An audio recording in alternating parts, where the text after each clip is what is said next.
So in the previous video, we were able to create the metrics for Levi's, just using Levi's as an example in the last two videos. And we had discussed how to create the OMTMs and what are the goals that we need to create the metrics for in order to reach the North Star metric, which was to double the revenue. So in order to double the revenue, ChatGPT was able to break that goal down in the different stages of the funnel and say, this is what you need to improve in terms of acquisition in order to reach your North Star. This is what you need to improve on the conversion side. This is what you need to do on the retention. And finally, this is what you can do on the reference. And this was something that I particularly asked ChatGPT to do so that it could think like a full funnel growth marketer and not just say, you can double your revenue goals just by doubling your acquisition, which is a mistake that a lot of businesses make. And they rely too heavily on just increasing ad spends, which may not be able to hold the kind of ROI that they are generating from performance marketing as a channel. So going full funnel not just helps them manage the cost, but also increases the value of each user that they've already acquired, which is why we worked with ChatGPT to create this kind of a plan. Now we're going to switch gears a little bit, and now we're going to go into the growth marketing process. So it was good to be able to set the goals and have an overall understanding of the business. Now we're going to go outside of the previous example that we had discussed, Levi's. We'll park that aside for now. And instead of that, what we're going to do is we're going to visualize the entire growth marketing process. So I want you to structure the process in a way that we start with research, which could include researching about competitors or researching about data that we already have about the business, our own internal data, or using data, external data as a form of research. And then based on the research, we'll generate ideas. So we'll have a list of ideas that we'll generate. And then based on the ideas, we'll prioritize those ideas.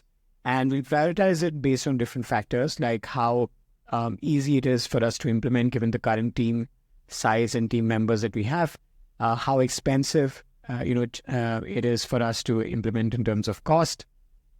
We would also see how impactful it's probably going to be to the metrics that we have assigned and also how scalable it could be in future. And finally, we'll also see if it can be automated or not. So those will be the factors.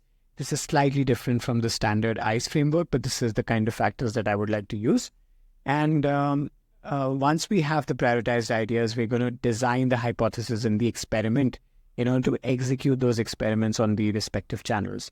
Now, instead of taking Levi's as an example, I want you to come up with your own examples of businesses that we can take in order to, start this entire process.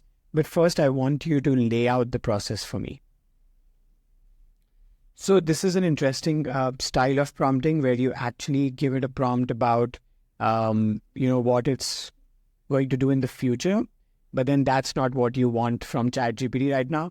And it's actually very interesting. Once it's completed the current task, it's going to remember the next task. And the way that I use this, especially when I'm going out for a walk, for example, I take ChatGPT along with me. I have these ChatGPT walks, which is a very useful concept. Where I would say, just remember everything that I'm telling you. You may not even need to reply. Just remember everything that I'm telling you. Keep a note of that. And once I get back home, open my laptop, I want you to then review those things for me. So that's one thing that I've done here, as you saw, that I've told them to lay out the process first, but also prompted ChatGPT that in the future, I might ask you to then, shortlist businesses for which to execute this growth marketing process. So this is the process it's come up with. This is a beautiful output, I feel. Initial look. Research phase, types of research. We have the internal data analysis. We have the competitor analysis. We have the external market research. Those are the different places where we're going to do research. You could always shortlist channels for research within these, or you could expand on those channels as well. Idea generation. Based on this, we will take the data and the tactics that competitors are using, the feedback that we got from customers, something that I did not actually mention, but I think it picked it up from the fact that I said internal data. So taking the customer feedback. And it also added emerging trends, which is something I did not have in mind for this particular thing, right? So it also included that. And then it's giving example ideas as well. And then we're going to prioritize ideas based on these factors. So this is not the I score. These are the factors that I wanted ChatGPT to use. So ease of implementation, cost of implementation, impact on the metrics, how scalable it is, and can it be automated? Maybe for this particular business, I want to automate most of the work, and hence automation could be a good factor to consider as well when it comes to prioritization. Then it's giving some, example priorities. So instead of doing a 0 to 5 or a 0 to 10, it's doing low, medium, and high. We could always ask it to rank it and make a score and assign weightage and all of that if we want to do more fancy things. But you do understand of the process of how this would go, right? So that's more important in this particular tutorial, to understand how the process would go. Then the hypothesis creation. What idea are we testing? Why are we testing this? Why we believe that this is going to impact the OMTM? How are we going to test it? What kind of metrics will we measure in order to say if this was a successful experiment or not? And what kind of target do we have that, when we hit this kind of number, we can say that the experiment can be concluded as a win. Then it comes to the design and execution phase. We select the channels. We split the audiences into test groups. Honestly, I did not mention that much detail, but I think that since we've been training the thread so far, and we have also given it in the first tutorial, episode 1 of this series, we also gave it persona prompts and told the algorithm to act as a growth marketer with a decade of experience. So it definitely comes up with a little bit more strategic input about creating test groups and timeline and measurement and tracking performance and so forth. And finally, it comes to the analysis and iteration. And then it's taken an example business for growth marketing process. Let's take an example of an online fitness subscription business.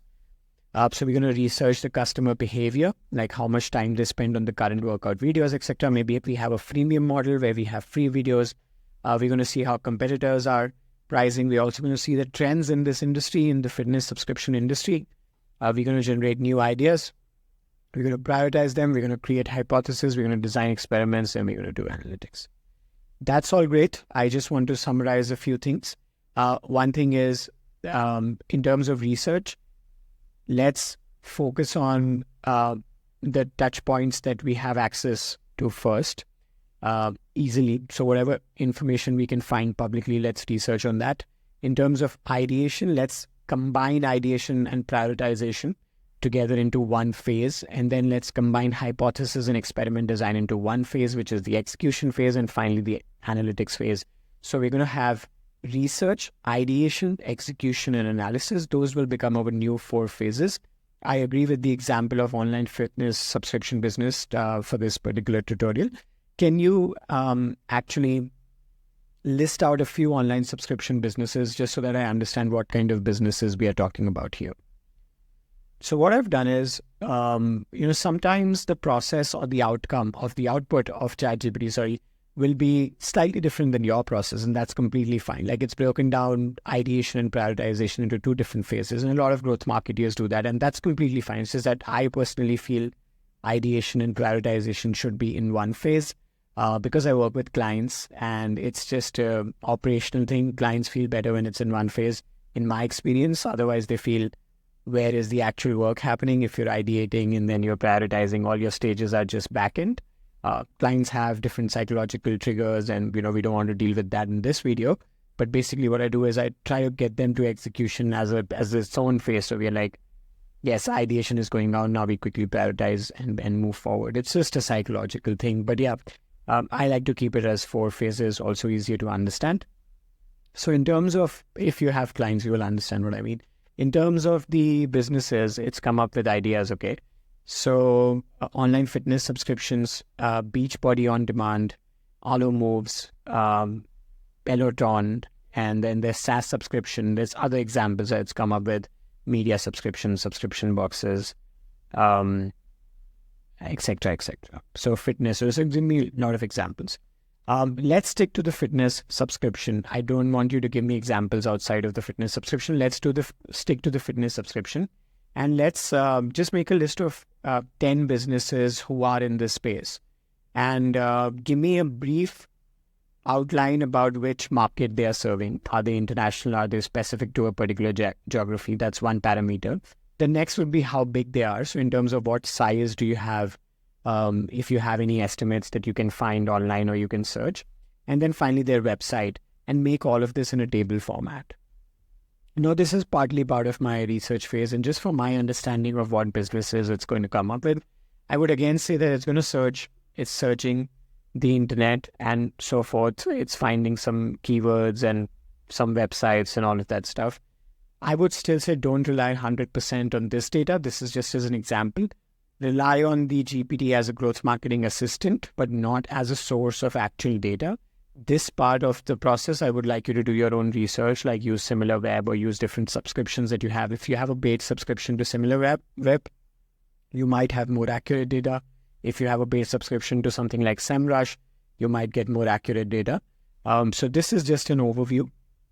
This is just for the sake of this, my own understanding to go forward with this example. That's about it.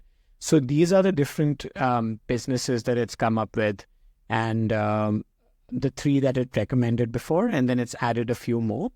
So it added 7 to make the list of 10. I just wanted to see what kind of businesses there are, and then different markets. So this is mostly international. This is mostly US, international, mostly US, UK, and international US, international daily burn. It's given me the websites. It's given me the size. That's a 3.6 billion revenue company in 2022, 820 million revenue. Again, these numbers, I would be mindful of taking these numbers, without doing your secondary research. So just do research again, and then before you actually finalize these numbers. And then there's daily burn, which is 25 million revenue. Honestly, these numbers don't sound too off. But again, just be mindful. And finally, one note is that even SimilarWeb, SEMrush and all, they won't have 100% accurate data, but it's just for me to get an understanding. Right, so far it sounds good. Since I don't have a business like this, I want you to make up a name for it as well. And then let's start the growth marketing process. Ask me any questions you want before you kick off the process. But what I want to do is, I want you to do the research on these websites that you've sent me before. And based on looking at those 10 websites, I want you to create a list of 100 growth marketing ideas for the new business that we're going to start together. So I know I've asked a lot in this prompt. This is how, you could eventually start prompting once you have trained the thread so much. But I still like to have longer prompts. In this prompt, what I've done is I've combined a few things together in a 30-second prompt. Eventually, it's going to be text.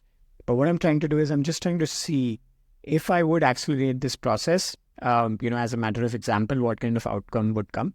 Another way to do this would have been, which is more ideal, would have been to say, okay, let's come up with a name first. And then once it comes up with the name, you might have gone back and forth. But that would be if you really want to be serious about the name. The reason that I combined it because I don't really care about the name. I did ask ask me any questions, so that whenever you, include multiple prompts together, you want to make sure that you have the opportunity to answer any questions. Because a lot of times AI models are trained to just respond to you. But if you say, if you have any questions, ask me before you start, then you would have a little bit more, context. I mean, the outcome would be a little bit more personalized. I like the name Zenfit Club because it's a balanced mix of fitness and mindfulness. It's very interesting because I have a custom GPT about mindful fitness, and ChatGPT knows about me. Like, I have configured it in the global settings. So it's probably aligning it to my thoughts about wellness overall, which is a combination of mindfulness and fitness. So it's probably aligning it to that, but I like it because, that's how I am. And now it's asked me some questions, which is good. And it said, see, I'm going to do all of that stuff, but only once I have these details, which is why I said that you should give the opportunity to ask questions. So it says, once I have the details, I'll dive into researching the 10 competitors, identify trends, and begin generating the 100 growth marketing ideas. Right? So now we're going to get into the fun stuff, right? So we're going to do the experimentation, generate those 100 ideas.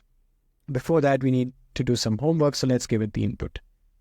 So I want to focus on women in their late 30s, because this is a time I feel that they have, probably they are done with the motherhood phase and they probably want to get into fitness. Again, I might be judging as a generic criteria.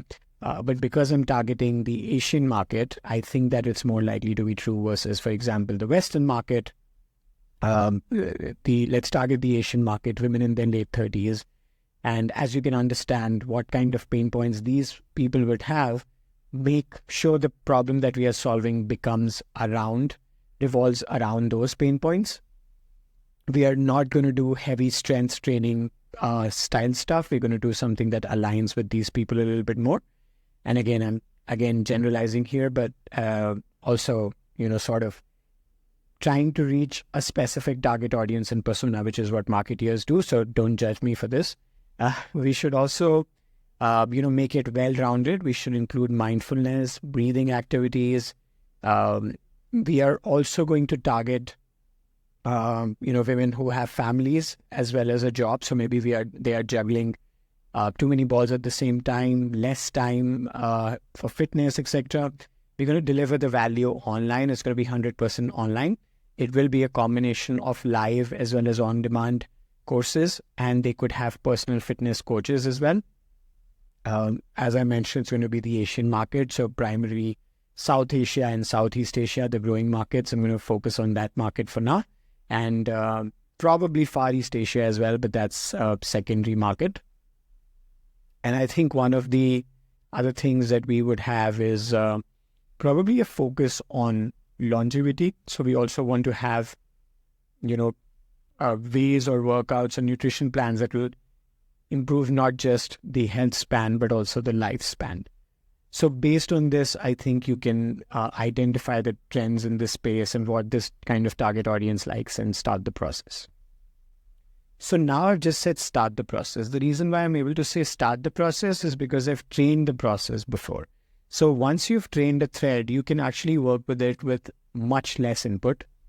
Now, I know this, for some people, this might sound hard to give this kind of input because you need to be specific about what you're giving. But with a minimal amount of experience working with ChatGPT, you'll understand what kind of input works best. And that's why these videos are being made, so that you can see what kind of input I'm giving, and based on that, you can learn from there as well. So great, we have a clear direction for Zenfit Club targeting women in their late 30s in the Asian market. And this is how I'll proceed.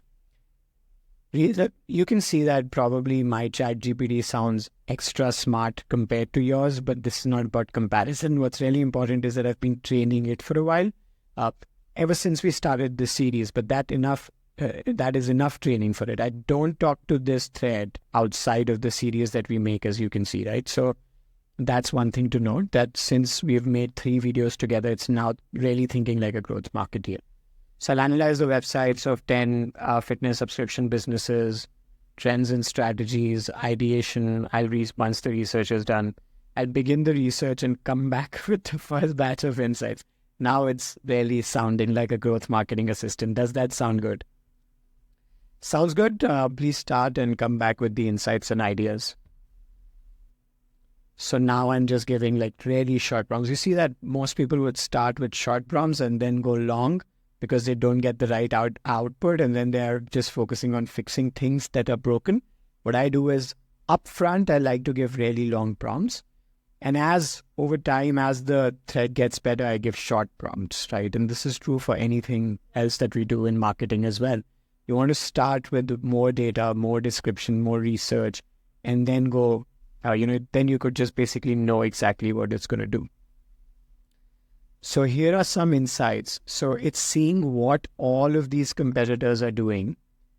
Beach and Body On Demand focuses on this, which is toning or weight loss. Fit On and Peloton do community engagement, UGCs, virtual events, etc. What is working for all of these other brands is something like they partnered with Beyonce and this and that. Zenfit can consider working with local fitness influencers in Asia, which is a great idea because this works really well in the Asian market. I will be back with the idea soon. Sounds great. Let's do it. So you see my prompts are getting shorter as I have trained the algorithm, the thread over time. It's just a matter of habit that I keep saying algorithm. And now it's coming up with ideas for customer acquisition. TikTok 7 days to mindfulness campaign. I like it. I'm sure it's going to appeal with my audience, YouTube pre-roll ads, phone fitness and wellness channels targeting Asian women, post-motherhood fitness, Google ads, that's nice. Longevity exercises, that's nice. If you look at Singapore, for example, it's a blue zone city. People are living longer than ever there, right? So longevity exercise is something that would appeal to them. The other parts of Asia where people would have, had just finished their motherhood, just kidding, in Singapore also we have mothers, but there we would have a little bit more interest here. Search ads targeting longevity as well, which is like making it a niche thing. Pinterest ads, because it works with that target audience. Webinars and workshops, that's going to be a good one. PR with wellness sites that caters to moms, affiliate programs, corporate wellness programs. So now we're going into corporates. I know a lot of women who do this with corporates, dance programs, yoga studios, wellness programs, trial subscriptions for the mindful fitness classes, even for retention, a habit tracker if they're doing it consistently or not, a subscription pause feature. Now it's getting into product-led marketing or product marketing, right? So it's talking about all the ways to retain the users. Now it's getting into retention marketing as well. It's talking about push notifications. It's talking about the VIP access, for further retention. For conversion optimization, it's talking about exit intent pop-ups, referral bonuses during checkout, localized pricing for different regions in Asia. For example, India could have a different pricing, Vietnam could have a different pricing, Indonesia has a different pricing. There's urgency timers, there's dynamic pricing pop-ups, there's AI-driven recommendations. Then the community aspect, the UGC is the leaderboards to gamify the entire thing. Run live Q&A sessions with coaches. Women love those. Then we have the mini podcast series. So it's created 78 ideas, and all of them sound really good. There's mini podcast series. There's workout streaks, complete 5 workouts this week. Apple Fitness does this really well. I think Pacer does it. Runkeeper does it.